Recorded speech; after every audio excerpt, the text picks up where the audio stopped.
الحمد لله وكفى سلام على عباده الذين اصطفى أما بعد قال الله تبارك وتعالى أعوذ بالله من الشيطان الرجيم بسم الله الرحمن الرحيم يا أيها الذين آمنوا اتقوا الله ولتنظر نفس ما قدمت لغد واتقوا الله إن الله خبير بما تعملون صدق الله العظيم اللهم صل على سيدنا محمد وعلى آل سيدنا محمد وبارك وسلم اللهم صل على سيدنا محمد وعلى آل سيدنا محمد وبارك وسلم اللهم صل على سيدنا محمد وعلى آل سيدنا محمد وبارك وسلم۔ بہت ہی احترام کے قابل، عزت اور اکرام کے لائق دینی بھائیوں، بزرگوں، عزیزوں اور دوستوں، اللہ سے دعا فرمائیں کہ جمعہ کی اس محفل کی برکت ہمیں حاصل ہو، ہمارے دلوں کو اللہ تبارک و تعالی روشنی عطا فرمائے، ہمارے ارادوں کی سمت صحیح ہو، ہمارے عزائم، ہمارے ولولے صحیح رخ پر قائم ہوں، زندگی کی قدر کرنی ہم سب کو نصیب ہو۔ آج کل جس حساب سے دنیا کے معاملات چل رہے ہیں، عیسوی سال کے اعتبار سے عام طور پہ دنیا میں سب کام چل رہے ہیں، اس حساب سے آج کا دن گویا اس سال کا آخری دن ہے اور کل کا دن پہلا دن ہے۔ مسلمانوں کے لیے تو ہمارا کیلنڈر ہجری سے ہوتا ہے، محرم سے ہوتا ہے، محرم ہمارے لیے نیا سال ہے، اور دینی سرگرمیوں کو سیٹ کرنے کے اعتبار سے رمضان نیا سال ہے، رمضان سے ہمارا سال چلتا ہے، رمضان جیسا گزرتا ہے باقی پورا سال ایسا گزرتا ہے، رمضان پورے سال کا بیج ہے۔ تو رمضان گزارنے کے جو آداب ہم کو سکھائے گئے نا، اسی سے ہم کو معلوم ہوگا کہ ایک مومن سال کا اختتام کیسے کرتا ہے، سال کی ابتدا کیسے کرتا ہے۔ رمضان کو آپ سال کا اختتام بھی بول سکتے ہیں، ایک نئے سال کی ابتدا بھی، اس لیے کہ پچھلے سارے سال کے گناہوں کا اس میں کفارہ ہوتا ہے، اور اگلے پورے سال کے لیے شب قدر میں فیصلے ہوتے ہیں۔ تو ظاہر جو بھی اختتام ہوگا وہی اگلے کی ابتدا بھی ہوگی۔ تو مومن کو سکھایا گیا ہے کہ بھئی تمہارا سال گزر گیا، اب رمضان آ گیا، تو رمضان میں سب سے زیادہ کیا کرنا ہے، کثرت سے جو پڑھنا ہے لا الہ الا اللہ استغفر اللہ اسألک الجنہ واعوذ بک من النار۔ سال شروع ہوتے ہی یا سال کے ختم پہ اللہ سے اپنا رشتہ پھر سے تازہ کرنا ہے، لا الہ الا اللہ، اے اللہ آپ ہی ہمارے معبود ہیں، آپ ہی ہمارے مقصود ہیں، آپ ہی ہمارے محبوب ہیں، اور ہم آپ کے بندے ہیں، آپ کے پاس آنے کی تیاری میں ہماری زندگی گزرتی ہے۔ پچھلا سال جیسا تیسا گزرا، کوتاہیوں کو معاف فرمائیے، پیارے اللہ اگلے سال آپ تک پہنچنے کی صحیح تیاری کی توفیق عطا فرمائیے۔ تو اللہ سے تعلق تازہ کرنا، مومن تو اللہ سے ملاقات کے انتظار میں جیتا ہے، اور ہماری اصلی حیات تو مرنے کے بعد ہے، جنت کی زندگی ہماری اصلی ہے، اسی کی تیاری میں ہم جیتے ہیں۔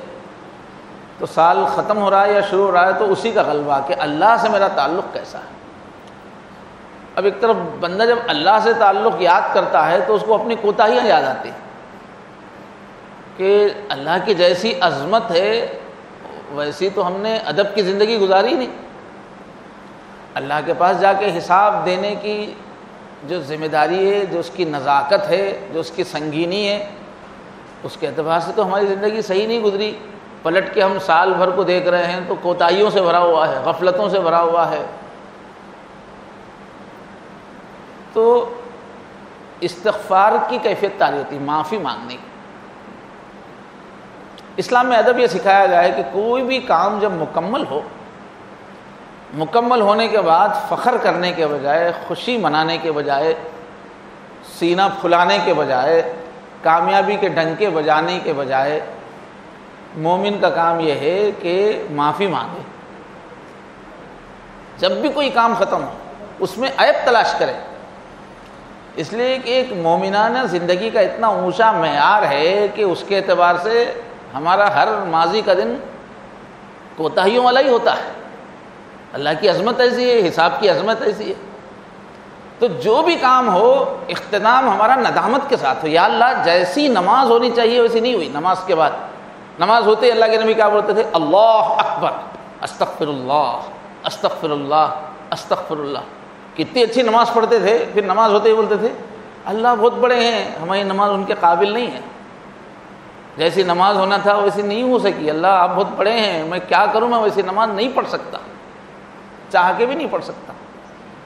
اللہ کی بڑائی یاد آ رہی، اپنے عمل کی بڑائی یاد نہیں آ رہی، اتنی اچھی نماز پڑھا، یہ نہیں، کوتاہی یاد آ کے پھر 3 مرتبہ کرتے تھے ہر فرض کے بعد، استغفر اللہ، اللہ میں آپ سے معافی مانگتا ہوں، اللہ میں آپ سے معافی مانگتا ہوں، اللہ میں آپ سے۔ ایسے جب حضور کی پوری زندگی کا مشن ختم ہو گیا، جو کام اللہ نے آپ کو دیا تھا دین کو پھیلانے کا، وہ جو کام ختم ہو گیا، مکہ فتح ہو گیا، پورے عرب کے اندر اسلام آ گیا، آگے کے لیے پورے راستے بن گئے، تو حضور کو کیا سکھایا گیا؟ خوشی منانا نہیں سکھایا گیا، جشن کرنا نہیں سکھایا گیا، عیش نہیں سکھایا گیا۔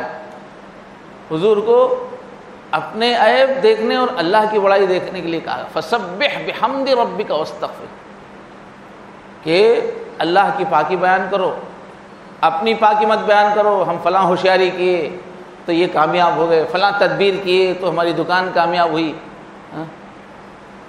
اور فلاں وقت پہ ہم چوکنا رہے، غلطی سے بچے تو ہم کو آج ترقی حاصل ہوئی۔ یہ نہیں، پاک اللہ ہے یہ سوچو، پاک تم ہے یہ مت سوچو۔ حمد اللہ کی کرو، حمد اپنی مت کرو، اور اپنے بارے میں کیا؟ واستغفرہ، معافی مانگو اللہ سے۔ جیسا ہونا تھا تو ایسا کر ہی نہیں سکتے، تم ایسی زندگی گزار ہی نہیں سکتے۔ کوئی بھی اپنے عمل سے جنت کے قابل بن ہی نہیں سکتا، جنت میں تو اللہ کی رحمت سے جانا ہے۔ ہماری زندگی کا خلاصہ ہر حال میں نقص ہی ہے، کمی ہی ہے۔ ہم چاہے 1000 کوشش کریں، جنت کے لائق ہم اپنے عمل سے نہیں بن سکتے۔ اس وجہ سے ہمارے اوپر تو ندامت کا غلبہ ہونا چاہیے۔ انہ کان توابا، ہاں وہ بہت معاف کرنے والے ہیں، توبہ کے راستے سے ہی تمہاری نجات ہے۔ تو ہر کام کی تکمیل پر اور زندگی کی تکمیل پر کیا سکھایا گیا؟ معافی مانگنا ہے، اللہ سے اپنا رشتہ جوڑنا ہے، اللہ کو بھلا کر خوشیاں منانا، عیش کرنا، خواہشات میں ڈوب جانا، چیخنا چلانا، آپے سے باہر ہو جانا، یہ دنیا کی حقیقت سمجھنے والے کے لیے ممکن ہی نہیں۔ جو اندھے ہیں وہی یہ سب کرتے ہیں، ان کو معلوم نہیں ہے آگے کی زندگی کتنی سیریس ہے، آگے کے مرحلے کتنے خطرناک ہیں۔ حدیث شریف میں آتا ہے کہ روزانہ صبح ہمیں آسمان سے ایک آواز دینے والا آواز دیتا ہے، کاش یہ انسان پیدا نہ ہوا ہوتا، یہ پیدا ہو گیا ہے تو اس کے لیے بڑی مصیبت ہو گئی ہے، یہ زندگی اس کے لیے بڑا امتحان ہے۔ یہ ناچنے کودنے کا کہاں یہاں، یہ تو امتحان میں پڑ گئے، بہت بڑے امتحان میں پڑ گئے۔ جس امانت کو لینے کے لیے پوری کائنات نے انکار کر دیا، کسی کو ہمت نہیں۔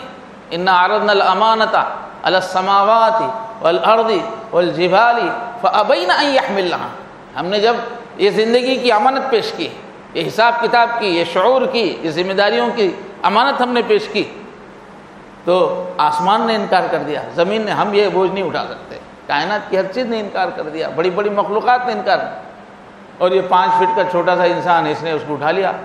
ہاں ہم زندگی کا حق ادا کریں گے، ہم کو حیات دیجئے، ہم کو قوت دیجئے، ہم کو پیسہ دیجئے، ہم کو مواقع دیجئے، ہم غلطی سے بچ کے اچھی زندگی گزار کے بتائیں گے، آپ کی دی ہوئی امانتوں کو ہم اس کا حق ادا کر کے بتائیں، تم نے بوجھ اٹھایا۔ انہ کان ظلوما جہولا، فرمایا انسان بڑا ظالم ہے، اس نے بڑا ظلم کر لیا ہے یہ ذمہ داری اٹھا کے۔ بڑا جاہل ہے، اس کو پتہ نہیں ہے کتنا بڑا اس نے بوجھ لیا ہے۔ تو یہ جو ڈانٹ رہے ہیں محبت میں ڈانٹ رہے ہیں، محبت سے کہہ رہے ہیں بڑا نادان ہے، جاہل ہے، کتنی بڑی ذمہ داری لے لیا۔ تو یہ زندگی دنیا میں آنا بہت بڑی ذمہ داری ہے، اس میں عیش کا موقع ہے، ناچنے کودنے کا موقع کہاں ہے، پارٹیاں کرنے کا کہاں موقع ہے؟ یہ تو رونے کی جگہ ہے صاحب، رو کے ہی ہمارا کام ہونے والا ہے۔ تو سال ختم ہو رہا ہے یا شروع ہو رہا ہے تو وہ وقت حساب لینے کا ہے، ہر دن ہم کو حساب لینا ہے، ہر دن حساب لینا ہے، تبھی یہ زندگی صحیح رہے گی۔ لیکن مسلسل شیطان ہمارے پیچھے پہ لگ کر ہمارا راستہ بدلتا رہتا ہے، یہ دنیا اس کی رنگینیاں جادوگرنی بن کے ہم کو زندگی کا اصل مقصد جو ہے وہ بھلا دیتی رہتی ہے۔ اس واسطے روز رخ سیدھا کرنا پڑتا ہے، روزانہ جائزہ لینا پڑتا ہے۔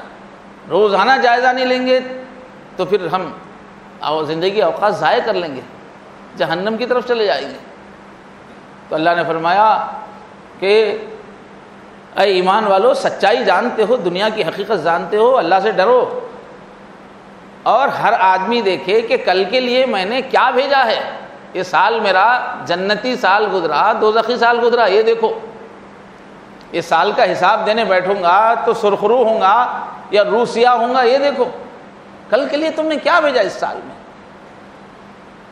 عبادتوں کی پابندی کتنی رہی، ذکر کا اہتمام کتنا رہا، شریعت کے احکام کی پابندی کتنی رہی، حلال حرام کا کتنا لحاظ رہا، اہل خانہ کی تربیت کے، تعلیم کے اور ان کے جسمانی تقاضے کتنے ادا ہوئے، رشتہ داروں کا آپ نے کتنا لحاظ رکھا، اڑوس پڑوس کے محتاجوں کا آپ نے کتنا خیال رکھا، اونچے اخلاق، اونچے کیریکٹر بنانے میں کتنی آپ کی توجہ رہی، اور کتنے دن آپ کے مقصد کو بھول کے گزر گئے۔ کل کے لیے تم نے کیا بھیجا ہے؟ یہ سال تم کو دوزخی بنا کے گیا ہے یا جنت کا سامان ہوا؟ دیکھو، تو حساب لینے کا حکم ہے۔ قیامت کا حساب آنے سے پہلے جو یہاں حساب لیتے ہیں وہی وہاں بچ سکتے ہیں۔ فرمایا حاسبوا قبل ان تحاسبوا، دوسروں کی طرف سے حساب لیے جانے سے پہلے خود اپنا حساب لو، کیسی زندگی گزری۔ ترمذی میں وزنوا اعمالکم قبل ان توزن علیکم، اور اپنے اعمال کو تول کے دیکھو کتنا کھوٹ ہے، کتنا وزن ہے، کھوٹ کے دیکھو قبل کہ دوسرا جب تولے گا، دوسرا جب جائزہ لے گا تو اس کے بعد تو سزا ہوگی، اس وقت معلوم ہو کہ فائدہ کیا ہے۔ اپنا آڈٹ خود کرو تو حساب ذرا صحیح کر لینے کا موقع ہے۔ اتنے بڑے سرکاری جو آفیسز ہوتے ہیں تو وہ گورنمنٹ کے آڈٹ سے پہلے وہ لوگ اپنے محکمے کا آڈٹ پہلے کر لیتے ہیں تاکہ وہ آڈٹ آنے سے پہلے اپنا حساب کتاب ذرا صحیح کر لیں۔ تو ہمارے سال کی ابتدا یا انتہا جو ہوگی محاسبے سے ہوگی، اور آگے جو دن مل رہے ہیں ان کو اب غنیمت سمجھنے کا عزم کہ بھائی پورا فائدہ اٹھائیں گے۔ ایک دن بھی ملے گا زندگی کا تو اس کا صحیح استعمال کریں گے۔ ابھی صحت ہے، اگلے سال صحت کا صحیح استعمال ہوگا۔ ابھی پیسہ ہے، کچھ صحیح استعمال ہوگا اس کا۔ ابھی زندگی میں کوئی الجھن آ کے نہیں پڑی ہوئی ہے، پھنسی ہوئی نہیں زندگی، پریشانیاں لپٹی ہوئی نہیں ہے، ذرا فری چل رہا ہے، تو اچھا آخرت کی تیاری کر لیں گے۔ تو فرمایا اغتنم خمسا قبل خمس، 5 چیزوں کو غنیمت سمجھ لو، اس سے فائدہ اٹھا لو، کیونکہ اس کے بعد جو دوسری 5 چیزیں آتی ہیں وہ تم کو کچھ کرنے نہیں دیں گے، سوائے حسرت افسوس کے کچھ نہیں رہے گا۔ شبابک قبل حرمک، بڑھاپا آنے سے پہلے اپنی جوانی کو غنیمت سمجھ لو۔ جوانی آخرت کی تیاری کا سب سے بہترین وقت ہے، پوری قوتیں تازہ ہوتی ہیں، عزائم بلند ہوتے ہیں۔ جوانی کی عبادت کی اللہ کے پاس قیمت زیادہ ہوتی ہے۔ جوانی ہی باقی آگے کی پوری زندگی کی کمر ہوتی ہے۔ جوانی کو صحیح گزارو۔ اب شیطان نے ایسی بات چلا دی کہ جوانی دیوانی ہوتی ہے۔ ان کے دماغ میں شیطان نے بچایا کہ جوان کا مطلب ہے آؤٹ آف کنٹرول رہنا، جوش میں رہنا، ہر حد اور خیوط سے آزاد ہو جانا، چیخنا چلانا۔ بے قابو ہو جانا، دیوانہ ہو جانا. بولتے کہ جوانی کا یہ لچھن ہوتا ہے. ارے جوانی ہی سب سے زیادہ سنجیدہ فیصلوں کا وقت ہوتا ہے. سوچنے کی سب سے اچھی صلاحیت، طاقتور نئے نئے آئیڈیاز کی عمر تو جوانی ہوتی ہے. تو بڑھاپا آنے سے پہلے جوانی کو غنیمت سمجھ لو. 35 سال تک کی عمر جوانی کی ہے سمجھیے. ایک ہے نوجوانی، ایک ہے جوانی. یہ وقت زندگی کا سب سے قیمتی وقت ہے. جو کچھ کرنا ہے، شخصیت بنانا ہے، دنیا میں کچھ کر کے جانا ہے، کچھ حساب کتاب کے قابل اپنی آرسی لے جانا ہے اپنے، تو یہی وقت ہوتا ہے. جوانی جانے کے بعد کیا ہے؟ آدمی سوچتا رہتا ہے، کر کچھ نہیں پاتا. افسوس کے علاوہ کچھ نہیں، ہر چیز میں نقص آ جاتا ہے. وہ صحت کا قبلہ سقمک، بیمار ہونے سے پہلے اپنی صحت کو غنیمت سمجھ لو. آج کل تو بیماریاں بہت جلدی آ رہی ہیں، اس کا تو کوئی عمر کا حساب ہی نہیں. آج کل پہلے زمانے میں لوگ بولتے تھے ارے کیا میں بوڑھا ہوا کیا. اب کیا ہے، ہر عمر میں بیماری آ رہی. 35 سال کے بعد دیکھیے 40 سال بڑی بڑی بیماریاں آ رہی ہیں جو آدمی کو نکما بنا کے رکھ دیتی ہیں.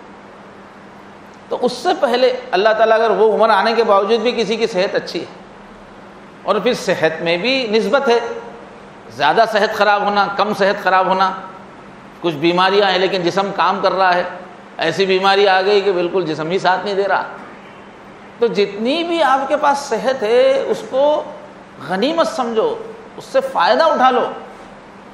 اس لیے کہ دوزخ سے بچنا کوئی بچوں کا کھیل نہیں ہے. بہت زیادہ اس کے لیے ایکٹیویٹی چاہیے، بہت زیادہ اپنے آپ کو تھکانا پڑتا ہے، تب جا کے دوزخ سے بچنے کے قابل ہوتے ہیں، جنت پانے کے قابل ہوتے ہیں. ایک مومن کے ساتھ بہت ساری ذمہ داریاں لگی ہوئی ہیں. تو صحت جب تک ہے جلدی سے جلدی اعمال کر لینا چاہیے، مصروف ایک دم مشغول رہنا چاہیے نیکیوں میں. اس لیے کہ بیمار ہونے کے بعد پھر نہ نماز صحیح ہوتی ہے، آداب کے ساتھ نماز ہی نہیں پڑھ سکتا آدمی. جیسا سیدھا کھڑا ہونا ہے، بھائی سجدے سے اٹھیں گے تو کہیں ہاتھ ٹیکنا نہیں ہے، لیکن اب بوڑھا آدمی کیا کرے گا، ہاتھ ٹیکے بغیر اٹھ ہی نہیں سکتا. بیٹھنے کا ایک طریقہ ہے، نماز کی ایک حیت ہے، وہ ہو بہو جیسی پرفیکٹ حیت ہے ویسا کرنے سے عالم بالا سے رابطہ ہوتا ہے. وہ حیت میں کمی ہے تو آدمی بس یہیں پھنس جاتا ہے. وہ ادب والی نماز کون پڑھ سکتا ہے؟ جوان آدمی پڑھ سکتا ہے، اس کے جسم اچھا ہونا پڑتا ہے. اور کوئی بھی دین کا کام ہو، آخرت کا کام ہو، دنیا کا کام ہو، اس کے واسطے صحت کا ہونا ضروری ہے. جان ہے تو جہان ہے بولتے نا، صحت. تو آدمی دیکھے کہ بھائی ابھی صحت ہے تو اگلے سال میں کیا کیا کر لوں گا، جو جو ضروری چیزیں رہ گئی ہیں سب کر ڈالوں گا. وہ غنا کا قبل فقرک، ضرورت مندی لگ جانے سے پہلے ابھی کوئی بے نیاز رکھا اللہ نے، ہاتھ تنگ نہیں ہے، غنیمت سمجھو ان اوقات کو. تنگی آ جائے گی، بہت مقروض ہو گئے، پھنس گئے کہیں مالی اعتبار سے، تو اس وقت بھی بس پریشان رہو گے. آخرت کی تیاری کہاں ہوگی پھر؟ جب تو قرضہ چکانے کی بات ہوگی، مالی پریشانیوں کی دھن ہوگی، سوار ہو جائے گی وہ چیز.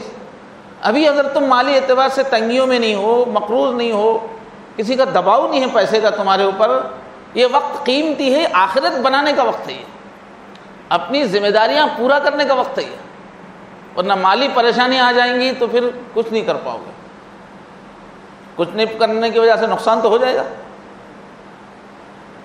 مجبوری آپ بول رہے ہیں میں کیا کروں، لیکن کیا کروں بولنے سے نقصان جو نا وہ تو ہو جائے گا. اس لیے جب تک مالی پریشانیاں نہیں ہیں، کوئی ٹینشن نہیں ہے، آدمی آخرت کی تیاری کرے، اعمال کرے، نیکیاں کرے. وہ فراغ کا قبل شغلک، اور بزی ہو جانے سے پہلے فرصت کے دن مل رہے ہیں تو آخرت کی تیاری کر لو. زندگی میں ایسے اوقات آ جاتے ہیں کہ آدمی اتنا بزی ہو جاتا ہے، بچوں کے مسائل، گھر والوں کے مسائل، ادھر کے مسائل، وہ چاہ کر بھی کچھ نہیں کر سکتا، بزی ہو جاتا ہے. بیچ بیچ میں ایسے دورے پڑتے رہتے ہیں بزی ہونے کے، زندگی میں حالات آتے رہتے ہیں، اور بعض وقت تو ایسے آتے ہیں کہ ختم ہی نہیں ہوتی وہ مشغولیت. اس کو چاہ کے بھی آخرت کی تیاری، جبکہ ہم آئے ہیں بزی رہنے کی، آخرت کی تیاری کے لیے آئے ہیں۔ یہ دنیا کاہے کی جگہ ہے ہر وقت، اس سے پہلے بھی 2 جمعہ پہلے بھی عرض کیا گیا کہ یہ دنیا صرف جنت کی تیاری کے لیے، اور جنت کی تیاری کا مطلب ہے نیکیوں پہ نیکیاں جمع کرتے رہنا۔ نیکیوں سے جو نور بنتا ہے، جو روشنی بنتی ہے، وہی روزانہ فرشتے یہاں سے لے جاتے ہیں ہمارے اعمال، اور وہ ہماری نیکیوں کے نور سے ہی ہماری ہمیشہ کی زندگی بنتی ہے، جنت بنتی ہے۔ تو ہمارے ہاتھ میں ہے جنت بنا رہے کہ آپ دوزخ بنا رہے۔ عمل، عمل سے زندگی بنتی ہے، جنت بھی جہنم بھی۔ اعمال اعمال اعمال، ہم دنیا میں جو آئے ہیں اعمال کے لیے آئے ہیں۔ جیسے کپڑے کی مشین ہوتی ہے کپڑا بنانے کے لیے، ایسے ہی انسان کی مشین ہے اعمال بنانے کے لیے۔ یاد رکھیے اعمال 24 گھنٹے کچھ نہ کچھ عمل ہوتا رہے۔ عمل کی مشین ہے یہ، ہمارے عمل سے ہی پھر اگلی ہماری ہمیشہ کی زندگی تیار ہو رہی ہے۔ اب ہم بزی ہو گئے، ہم بیمار ہو گئے، ہم مالی، تو ہم اعمال کی مشین رک جائے گی، ہماری اعمال نہیں ہوں گے ہمارے سے۔ یہ دنیا مال بنانے کی جگہ نہیں ہے، اعمال بنانے کی جگہ ہے۔ مال ضرورت ہے، صرف یہ مشین چلتے رہنے کے لیے ضرورت ہے، لیکن یہ مشین اعمال کے لیے۔ ہزاروں قسم کی نیکیاں ہیں، کئی قسم کے ہمارے اوپر واجبات ہیں، فرائض ہیں، وہ سب جو ہے ہم کو کرنا ہے۔ ادھر ہماری توجہ نہیں ہے، اپنی ذمہ داریوں کا احساس تک نہیں ہے۔ کسی سے پوچھے کہ آج کے دن میں آپ کے اوپر کیا کیا واجب ہے، بتاؤ، ہر پہلو سے، عبادات کے اعتبار سے کیا واجب ہے، کمائی کے لین سے آپ کے اوپر کیا واجبات ہے آج کل اس ہفتے میں، خاندان برادری کے اعتبار سے، معاشرت کے اعتبار سے کیا کیا ذمہ داریاں آپ کے اوپر، آپ کے اندر کمی ہو دور۔ ہم کو پتہ ہی نہیں ہے کہ یہ ہفتے میں کیا کیا میرے اوپر واجب ہے، کیا کیا میری ڈیوٹیز ہے۔ اس طرح سوچنے کا ڈھنگ ہی نہیں ہے ہمارا۔ جب واجبات ذمہ داریاں معلوم ہی نہیں ہوں گی تو ادا کیا کرے گا؟ ادھر توجہ نہیں ہے تو کیا ادا کرے گا؟ اس کی گنتی نہیں ہے آپ کے پاس، اور واجبات بدلتی رہتی ہے ہر ایک کی زندگی کے حالات کے اعتبار سے۔ تو یہ دنیا کی زندگی اعمال کے لیے، بیمار رہنے کے لیے نہیں ہے، مالی ٹینشنوں میں رہنے کے لیے نہیں ہے، صرف کمانے کے لیے نہیں ہے۔ وہ بیچ کے وہ نقصان کے اوقات ہے، وہ اصل کیا ہے؟ آخرت کی تیاری میں رہنا۔ تو حضور کہہ رہے یہ 5 آفتیں آ کے تمہاری مشین کو روک دیتی ہیں، جو جنت کی مشین چل رہی تمہاری، ادھر سے جیسے جیسے عمل جاتا رہتا ہے وہاں جنت بنتی رہتی ہے ہمارے نام کی۔ تو مشین رک جائے گی اگر یہ 5 چیزیں ہیں، مصروفیت آ گئی، بیماری آ گئی، بڑھاپا آ گیا، تو مشین ڈھیلی پڑ جائے گی، وہ تیز نہیں چلے گی۔ پھر وہ حیاتک قبل موتک، موت آنے سے پہلے زندگی کی ایک ایک سانس کو بھی غنیمت سمجھو، آخر وقت کو بھی ضائع نہ کرو۔ جو سمجھدار لوگ تھے ان کو موت کا یقین تھا، آخری گھنٹے میں بھی وہ لوگ بزی رہ کے گئے، آخری سانسوں کے وقت بھی وہ لوگ ہائے ہائے کرتے نہیں بیٹھے، بھائی آدھا گھنٹہ معلوم نہیں کتنے منٹ بچے، نیکیاں کرتے رہے۔ اور اس کی فکر ہونا چاہیے کہ ایک ایک چیز کا حساب دینا ہے۔ حدیث شریف میں ما تزول قدم عبد یوم القیامہ حتی یسأل عن 4، اللہ کے سامنے سے تم قدم ہٹا نہیں سکتے جب تک کہ 4 چیزوں کا حساب تم سے نہ لیا جائے۔ 4 چیزوں کا جواب دینا ہے، ہر ایک سے اللہ الگ سے حساب لینے والے ہیں۔ اس میں کیا ہے؟ عن عمرہ فیما افنا، پوچھیں گے میں نے تجھے جو عمر دی تھی وہ کہاں تو نے اس کو برباد کیا، ضائع کیا، کہاں تو اس کو صرف کیا تم نے۔ 15 سال کی عمر کا تو حساب نہیں ہے، 15 سال تک، اس کے بعد سے حساب ہے۔ پھر 15 سال سے لے تک تم 50 سال تک جیے، تم 60 سال تک جیے، یہ عمر تمہاری لگی کہاں؟ یہ حساب جب تک پوری عمر کا حساب دینا ہے۔ پھر اس عمر کے اندر بھی پھر اسپیشل پھر سوالات ہے خصوصی، ان شبابہ فیما ابلا، جوانی کے بارے میں خاص طور پر، کہ اس جوانی کو تم نے پرانا کن مصروفیت میں کیا۔ ایک نئے کپڑے کی طرح کی جوانی تھی تم کو، 15 سال ہوتے ہی جہاں سے اسٹارٹ ہوا حساب، تم تر و تازہ تھے، 15 سے 35 سال تک، 20 سال دماغ تیز چل رہا تھا، جسم ساتھ دے رہا تھا، ولولے جوان تھے، صلاحیتیں تھی، عزم تھا، حوصلہ تھا، ہر چیز کو فتح کرنے کی طاقت دی تھی ہم نے. تم نے یہ وقت کہاں گزارا؟ یہ نیا کپڑا پرانا کہاں بتایا تم نے؟ اس دن کی میرے سے ملاقات کی تیاری کیا کی تم نے؟ جوانی کے بارے میں تو خصوصاً حساب ہونے والا ہے. اور اب یہ جو ہے آج کی رات میں جو ہے جوان لوگ سمجھتے ہیں کہ عیش کی رات ہے، بے حیائی کی رات ہے، حدود توڑنے کی رات ہے، شراب اور شباب کی رات ہے، گاڑیوں میں گھومنے کی رات ہے. اور پھر یہ دیکھیے وعن مالہ، مال کے بارے میں بھی سوال کا جواب دینا ہے. دو جواب ہے. من این اکتسبہ، ایک ایک روپیہ کمایا کہاں سے، وفیما انفقوا، تمہارا ایک ایک روپیہ گیا کہاں، کہاں کہاں سے کمایا، کہاں کہاں خرچ کیا. تو کہاں سے کمایا وہ بھی بہت توجہ سے، حلال ہے، حرام نہ آنا چاہیے زندگی میں. اور بہت سارے لوگ کیا سمجھتے کہ بس کمانا صحیح وہ تو ضروری ہے، خرچ کرنے میں ہماری مرضی ہے. بھائی میری محنت سے کمایا، بھائی حلال کی کمائی ہے بھائی، اس واسطے شادی میں خرچ کروں بولتا ہوں. اپنا پیسہ خرچ کر رہے دوسروں کا کر رہے گا.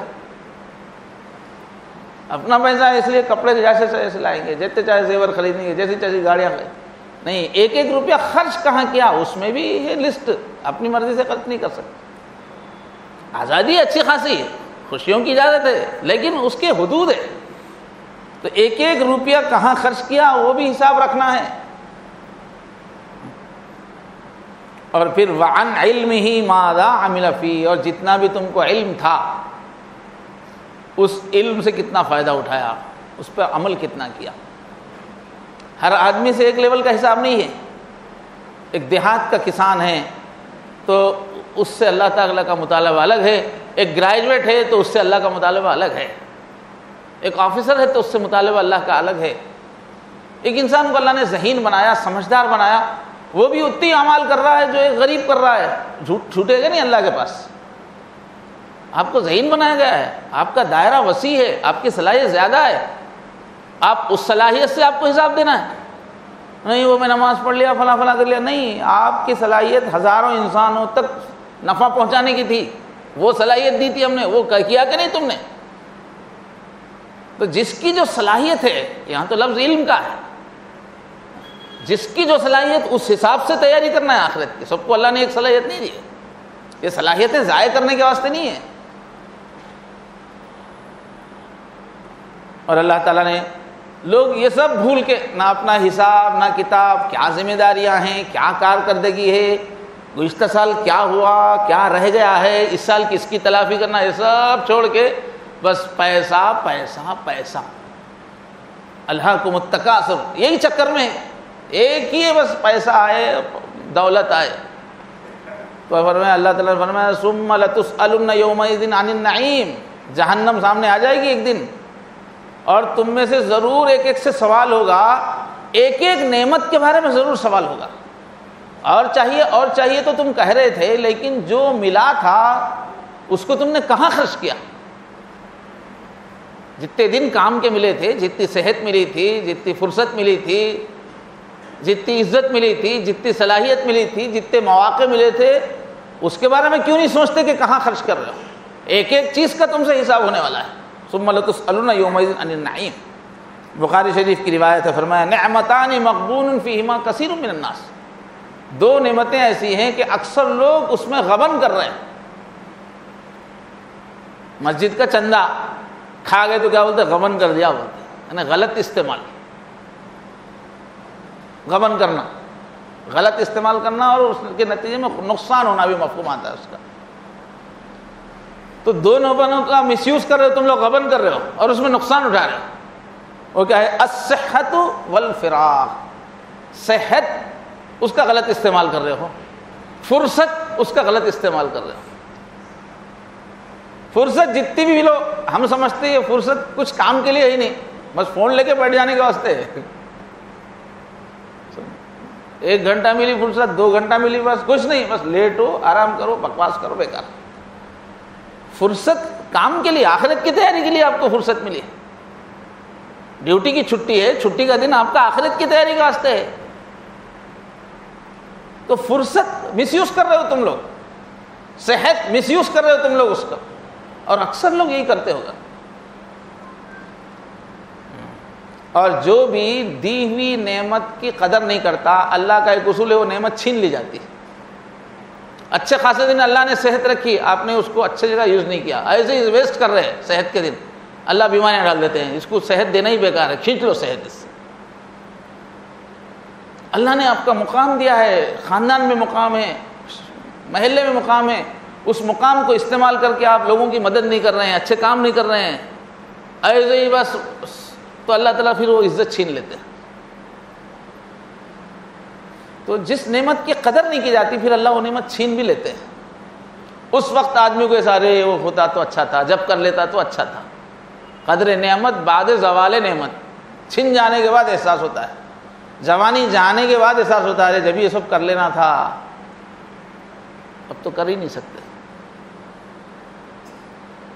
من لم یشکر علی النعمہ فقد استدعا زوالہا، جو بھی نعمت پر شکر ادا نہیں کرتا گویا وہ اللہ سے مانگ رہا ہے کہ اب اس کو چھین لیجیے. وائے حسرت، پھر حسرت کرتا ہے.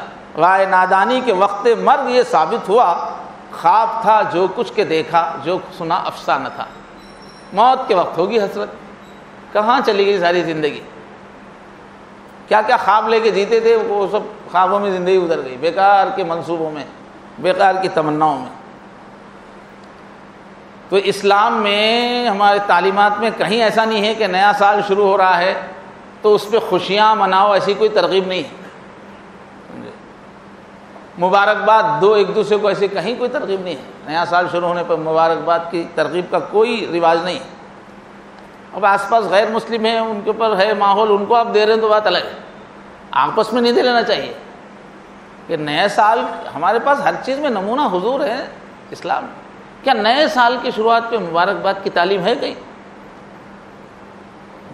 اگر ایسا کرنا بھلا ہوتا تو اس کی تعلیم حضور دیتے تھے. ہر نئے سال پہ ایک دوسرے کو مبارکبادیاں دو، اور پھر ایسا جشن منایا کہ نہ کہ شرم و حیا کے تقاضے پورے نہیں ہو رہے، اس کی تو اجازت ہو ہی نہیں سکتی.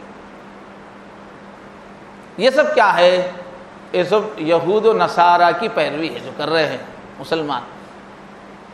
یہود و نصارہ، یہود وہ جنہوں نے جان بوجھ سے کہ اللہ سے بغاوت کی ہوئی ہے، اور نصارہ وہ جنہوں نے شریعت کو اٹھا کے پھینک دیا ہے، شریعت ہے ہی نہیں ان کے پاس.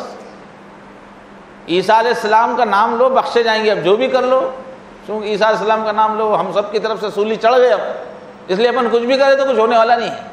پوروں کے گناہ لے کے وہ کفارہ بن گئے. پوری شریعت کو انہوں نے اٹھایا کہ آسانی سے پیچھے پھینک دیا، کچھ کرنے کی ضرورت نہیں، بس عیسیٰ سے جڑ جاؤ، ہو گیا. اور یہودیوں نے جان بوجھ کے انکار کا راستہ، کفر کا راستہ اختیار کیا ہوا ہے. اور یہودی ان میں کی ایک اکثر حصہ شیطان کی امت بن گئے ہوں. دنیا میں نافرمانی پھیلانا، گناہ پھیلانا، عیش پھیلانا، غفلت پھیلانا، یہ اس کے دائی بن گئے، وہ شیطان کے کارندے بن گئے. ان پر اللہ کا غضب ہے، ان پر اللہ کی لعنت ہے، ان کی پیروی کر رہے ہیں. حضور نے پہلے بتا دیکھیے ایسے ہونے والا ہے، چمک کے رہو. فرمایا لَتَتَّبِعُنَّ سَنَنَ مَنْ كَانَ قَبْلَكُمْ شِبْرًا بِشِبْرٍ ذِرَاعًا بِذِرَاعٍ حَتَّى لَوْ دَخَلُوا جُحْرَ ضَبٍّ لَاتَّبَعْتُمُوهُمْ. اس نے فرمایا کہ دیکھو ایسا ماحول بننے والا ہے، مسلمانوں تم لوگ، تم سے پہلے کی جو گمراہ قومیں ہیں بالکل پوری ان کی نقل مارو گے. شبرم بشبرن، بالکل بالش ٹو بالش، قدم بقدم، ذراعًا بذراع، گز، وہ گز بھر کوئی غلطی کرے گے تم بھی گز بھر، جیسے گز کو گز برابر ہوتا ہے، بالش کو بالش، ایسے ہی تم نقل کرنے والے ہو. یہاں تک کہ اگر وہ گھوڑ پھوڑ کے بل میں گھسے ہیں، یعنی کوئی بےخوفی کا کام کیے تو تم بھی وہی کرو گے، تم ضرور کرو گے. قلنا یا رسول اللہ الیہود والنصارى، یہ کس کی پیروی کرنے والے ہیں مسلمان؟ یہودی اور نصارہ کی. قال فمن الا الیہود، ہاں اور کس کی؟ یہود اور نصارہ کی پیروی میں جاؤ گے. آج پوری دنیا کی گمراہی میں لیڈنگ کون کر رہے ہیں؟ یہود اور نصارہ. یہود کنجی پھرا رہے ہیں اور عیسائی ساری دنیا میں ان کے کارندے بن کے اپنی طاقت ان کی گمراہی کے لیے استعمال کر رہے ہیں. استعمال ہوتا ہے امریکہ، یورپ، ساری دنیا میں اپنا کلچر پھیلانے کے لیے، گمراہی پھیلانے کے لیے اپنی طاقت کو وہ استعمال کرتے ہیں، اور پیچھے ان کو پھرانے والے کو نہیں، یہودی ہے، ان کی کنجی یہودیوں کے ہاتھ میں۔ یہ دونوں مل کے گمراہی پھیلا رہے ہیں، اور امت سمجھ رہی کہ یہ بالکل اپ ٹو ڈیٹ لوگ ہیں، یہ ترقی یافتہ لوگ ہیں، ان کی ایک ایک چیز سے مرعوب ہو رہے ہیں، ان کی پیروی کرتے جا رہے ہیں۔ ارے دوسری قومیں کر رہی ہیں تو کرنے دو، اس لیے کہ ان کے پاس کوئی چراغ نہیں ہے، وہ اندھے بن کے جا رہے ہیں ان کے پاس۔ جس امت کے پاس زندگی کے ایک ایک معاملے میں چراغ ہے، صحیح تہذیب ہے، اللہ کے سب سے محبوب ہستی محمد رسول اللہ کی زندگی کا نمونہ ہے، چراغ لے کے اندھیروں میں کھو گئے ہیں۔ ہر چیز کا اپنا طریقہ ہے ہمارے پاس، باریک سے باریک چیز کے بارے میں ہمارے پاس طریقہ ہے، اور ایسا ہے کہ ساری دنیا لاکھ ریسرچ کے باوجود اس کے خلاف بول نہیں سکتی، لیکن وہ جاننے کا ہی ہم نے کو پتہ ہی نہیں ہے، فرصت نہیں ہے، اپنے طریقوں کا کوئی احساس نہیں ہے۔ اب چل رہے ہیں جو شیطان کے ہاتھ میں کھلونا بن چکے ہیں، جن کو زندگی کا کچھ مقصد نہیں معلوم ہے، جن کو زندگی کے اقدار نہیں معلوم ہے، جو 2 پاؤں کے نظر آ رہے ہیں مگر حقیقت میں 4 پاؤں کے جانوروں سے بدتر ہو گئے۔ شیطان جن کے اوپر غالب آ گیا ہے، اور وہ ناچ رہے ہیں، ننگا ناچ ناچ رہے ہیں، بھلا کے کہ ہم انسان ہیں۔ وہ پاگلوں کے پیچھے بھاگ رہے ہیں، وہ چڈیاں پہننے لگے تو ہمارے لوگ بھی چڈیاں پہننا شروع کر دیتے ہیں، وہ اپنے لباس کو 4 طرف سے سوراخ کریں گے تو ہمارے لوگ بھی سوراخ کر دیتے ہیں۔ ارے کپڑے سوراخ کرنے کے واسطے ہی کیا، سوراخ کر کے پہننا شروع کرتے ہیں۔ وہ چوٹیاں چھوڑ دے تو ہمارے نوجوان چوٹیاں شروع کر دیتے ہیں۔ وہ کٹنگ بالکل بندروں جیسی کٹنگ کرے تو ہمارے لوگ بھی بندروں جیسی کٹنگ شروع کر دیتے ہیں۔ کہاں عقل جاتی سمجھ میں نہیں آتا، کیسی کیسی کٹنگ لوگ لے کے بیٹھے ہوئے ہوتے ہیں، کتنا بھیانک صورت بن جاتی ہے، نام فیشن رکھ دیا ہے۔ تو وہ جو کریں، ارے وہ پاگل ہیں بھائی، پاگل ہو چکے ہیں، وہ شیطان نے ان کو پاگل کر دیا، ان کی کیوں پیروی کر رہے ہو؟ تو ہم کو یہ فکر ہونی چاہیے، ہماری اپنی ایک تہذیب ہے، محمد الرسول اللہ صلی اللہ علیہ وسلم کی دی ہوئی تہذیب، ہماری جنتی تہذیب ہے۔ ہر چیز میں ہمارا شعار کیا ہے، ہمارا طریقہ کیا ہے، اس کو معلوم کرنے کی حضور نے فرمایا علیکم بسنتی و سنت الخلفاء الراشدین، لازم ہے تمہارے اوپر میرے طریقے لازم کر لو، اور خلفاء راشدین، اسلام کی مکمل تکمیل ہوئی ہے خلفاء راشدین تک۔ قرآن کی تو تکمیل حضور کے زمانے تک ہو گئی، مگر انتظامی اعتبار سے بہت ساری چیزیں، ایک پوری مکمل سلطنت میں، پوری تہذیب میں جو چیزیں خلفاء راشدین تک تو سب ختم، سب مکمل ہو گیا۔ اب ہر چیز کا نمونہ ہم کو ملے گا خلفاء راشدین تک میں، تو ان کو لازم پکڑو۔ عزو علیہا بالنواجذ، فرمایا اپنے دانتوں کی کونچلیوں سے مضبوطی سے پکڑ لو طریقے کو یہ، اور فرمایا کہ کسی بھی قوم کی پیروی مت کرو، اگر کسی قوم کی نقل مارو گے تو قیامت میں ان کے ساتھ ہی اٹھائیں گے اللہ تعالیٰ، پھر تم کو ادھر نہیں رکھیں گے۔ من تشبہ بقوم فہو منہم، کسی بھی قوم کی کوئی پیروی کرے گا تو پھر وہ ان میں سے ہی ہے، پھر وہ مسلمان نہیں ہے، پھر مسلمانوں سے نہیں اس کا طریقہ۔ اور ہماری تہذیب کا ایک نمایاں قرآنی تہذیب کا، اسلامی تہذیب کا، نبوی تہذیب کا ایک بہت پیارا اصول ہے، وہ کیا ہے؟ من حسن اسلام المرء ترکہ ما لا یعنی، کہ ہر غیر ضروری چیز کو چھوڑ دینا ہماری تہذیب ہے، ہر لایانی بیکار چیز کو چھوڑ دینا ہماری تہذیب ہے، ہمارے پاس بنیادی اصول ہے۔ وہی کام کریں گے جو کوئی دنیاوی ضرورت کو پورا کرنے کے لیے ضروری ہے یا آخرت کے لیے ضروری ہے۔ بیکار کے کسی کام کی ہمارے پاس گنجائش نہیں ہے، ہمارے پاس ایک ایک سیکنڈ آخرت کی تیاری کے لیے۔ اور دنیا کیا کر رہی ہے؟ ہر بیکام کام کو بہت شور مچا کے کر رہی ہے، بیکار کاموں میں ہی زندگی گزار رہی دنیا۔ ہمارے پاس کیا ہے؟ بس جو بیکار ہے اس کو چھوڑ دینا۔ مومنوں کی 5-6 صفات بیان کی گئی ہیں 2 جگہ پر، پوری زندگی کی بنیاد مومن کی، اس میں فرمایا والذین هم عن اللغو معرضون، کہ کامیاب مومن وہ ہیں کہ ہر بیکار چیز سے وہ منہ موڑ لیتے ہیں۔ کیا فائدہ ہے اس کا؟ یہ ڈریسنگ کا کیا فائدہ، یہ پٹاخوں کا کیا فائدہ، یہ شراب کا فائدہ، یہ شباب کا کیا فائدہ، یہ ضروری ہے کیا؟ چونچلوں بھری زندگی ہمارے پاس نہیں ہوتی۔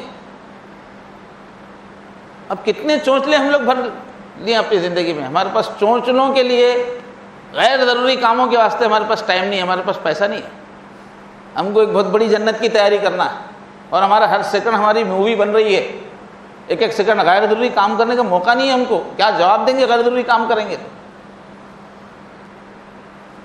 تو ضرورت اس بات کی ہے کہ ہم، نیا سال تو ہمارا نہیں ہے، پھر بھی جائزہ لینا ہے تو اپنے فضول لمحات کو فضول کاموں میں ضائع نہیں کریں گے، اس کا عزم کرنا چاہیے.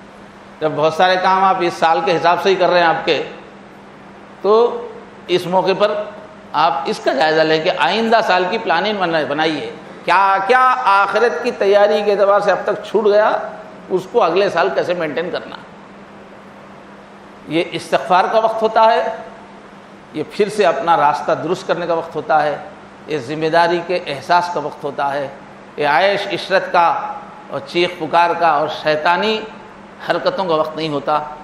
ہم کو اپنے نوجوانوں کو، اپنے متعلقین کو فون کر کر کے، ان سے رابطہ کر کر کے سمجھانا چاہیے. آج اس بات کو یہیں چھوڑ کے نہیں جانا چاہیے. جائزہ لے کے دیکھیے کہ آپ کے تعلقات والوں میں کون کون لوگ جو ہے یہ نئے سال کی تقریبات مناتے ہیں، کیک کاٹتے ہیں، کیا کیا سب کرتے رہتے ہیں.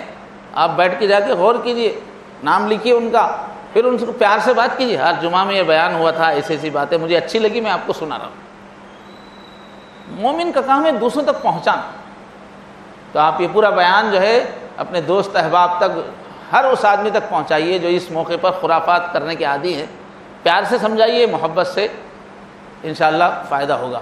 اللہ تبارک و تعالی مجھے اور آپ سب کو آخرت کی کامیابی نصیب فرمائے اور اس زندگی کے ایک ایک لمحے کو صحیح رخ سے گزارنے کی توفیق عطا فرمائے.